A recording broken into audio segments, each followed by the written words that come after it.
Apa yang dimaksudkan untuk mendapatkan pendidikan? Perusahaan PT Ruang Raya Indonesia yang mendirikan teknologi pendidikan bernama Ruang Guru. Kemudian dari perusahaan PT Zona Edukasi Nusantara yang mendirikan Zenius Education, dan PT Kuiper Edukasi Indonesia yang mendirikan Kuiper. Sampai sini aman ya? Bisa dipahami sampai sini? Yang mau kita bertanya? Apa? Yang kemudian materinya lengkap. Bisa dikatakan guru yang tergabung di dalam ruang guru ini memiliki SDM yang berkualitas. Kemudian biaya yang ditawarkan itu lebih terjangkau.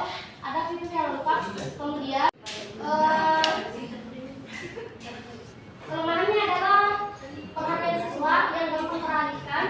Yang kemudian yang kedua, peserta didik atau siswa itu harus ketergantungan dengan gadget. Artinya dia tidak bisa sendirinya. Kemudian ada ditakutkan perubahan dari kebijakan pemerintah yang bisa mempengaruhi dari adanya ruang guru ini sendiri, dan harga dari infrastruktur teknologi yang bisa kemudian digunakan oleh ruang guru.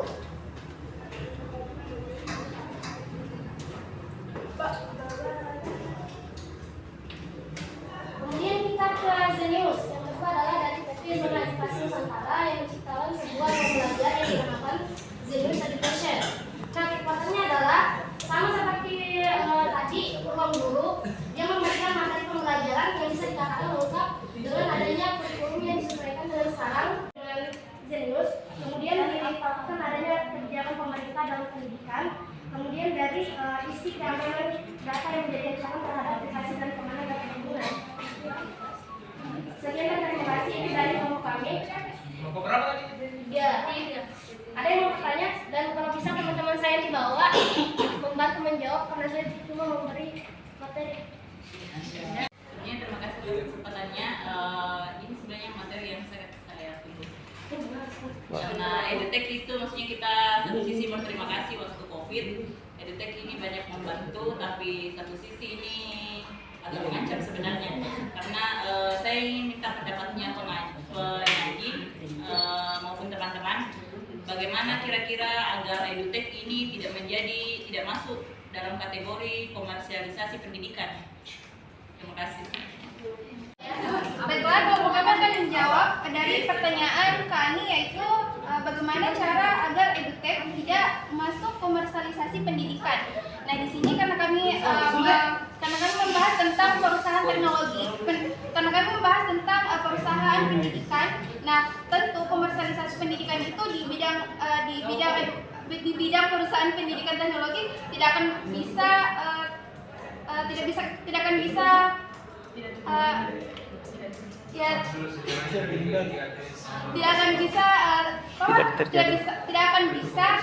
jauh dari kata komersialisasi itu sendiri, karena kita lihat sendiri perusahaan merupakan bisnis. Nah, di sini EduTech itu berpeluang ke bisnis pendidikan teknologi. Nah, di sini komersialisasi tidak akan bisa jauh dari kata jika di sini pendidikan teknologi perusahaan itu tidak akan bisa jauh dari kata komersialisasi itu sendiri, Kak.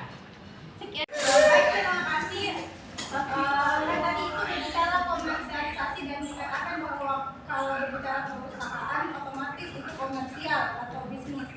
Nah, tapi ada pernah saya baca itu seorang perempuan yang bernama Sumpah, siapa namanya, dia itu mengembangkan suatu website yang di dalamnya itu produk-produk belajar yang bisa dimanfaatkan secara gratis, dan mungkin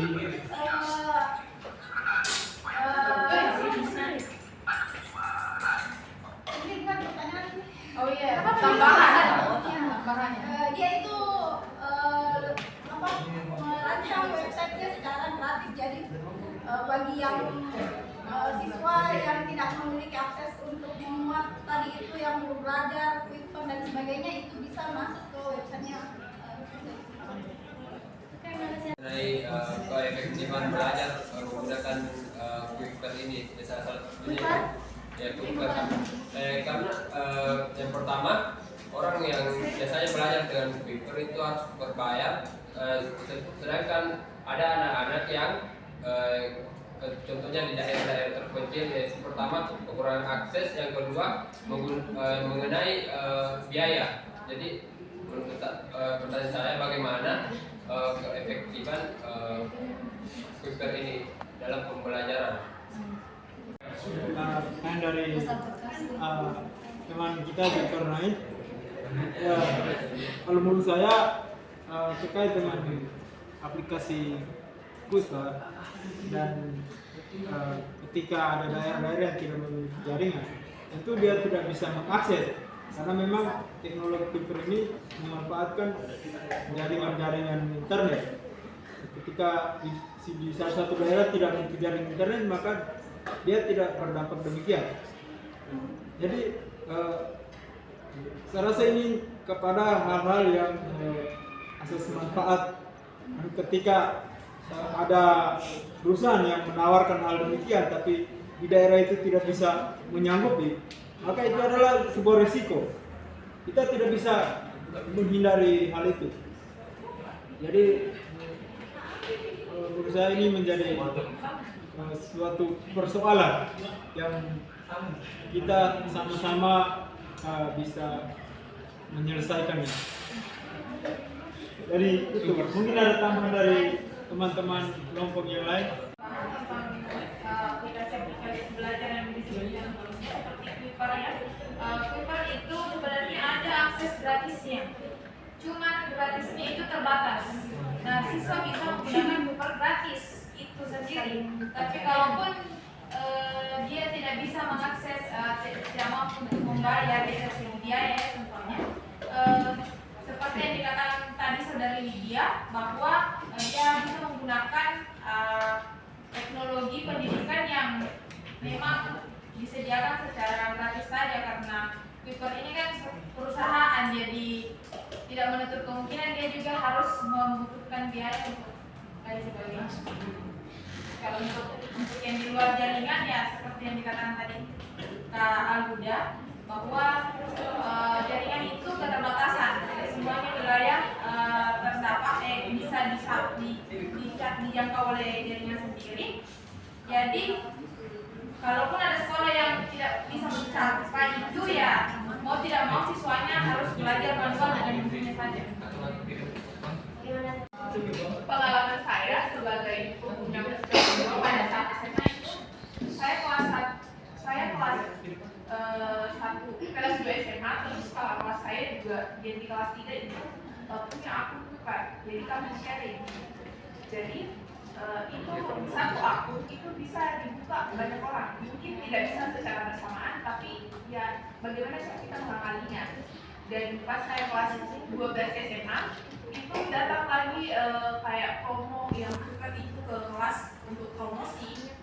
Jadi kami sepakat satu kelas untuk membeli satu akun. Kita patungan gitu satu kelas untuk bisa punya satu akun dan kita belajar secara bersama-sama. Dan kebetulan di sekolah saya juga itu ada wifi, jadi setiap pulang sekolah kita standby tetap standby di kelas untuk belajar.